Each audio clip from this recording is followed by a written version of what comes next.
Project Zomergedichten is een project waarbij we poëzie op de ramen gaan handletteren. Dus dat je al wandelend in de zomermaanden met poëzie in aanraking komt. Nou, we hebben lokale dichters benaderd. Dat zijn we zowel professionals als ook de amateurdichters. Die hebben gedichten aangedragen.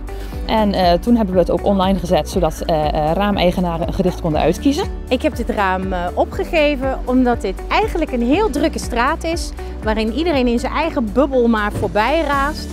En ik wil eigenlijk mijn omgeving een beetje mooier maken en ik wilde wat vriendelijkheid aan de straat teruggeven. Ik zag het dus voorbij komen op het social media kanaal van de bibliotheek en het sprak me eigenlijk direct al aan. Dus eigenlijk mijn creativiteit kwijt kunnen door op ramen te schrijven. Ik hoop vooral dat mensen even stilstaan bij, oh ja, lekker zomer. Maar ook het stukje poëzie, dat dat weer terugkomt. Wij doen mee omdat wij het eigenlijk een hele leuke manier vinden om poëzie weer een beetje in de spotlight te zetten.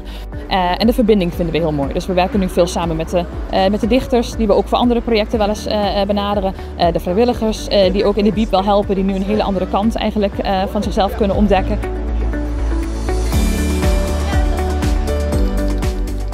Het is heel kort wat ze schrijft en het is eigenlijk weinig woorden, maar veel beeld wat ze schetst. En dat vind ik heel cool. De betekenis van het gedicht brengt eigenlijk mensen naar elkaar toe, zoals we dit ook bij dit project hebben gedaan.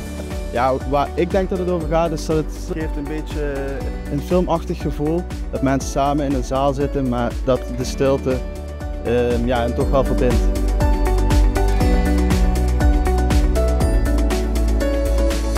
Alle bieplocaties hebben wandelroutes waarmee je door de hele stad kan wandelen. En dan kan je je verwonderen langs al het moois wat wij te bieden hebben aan zomergedichten.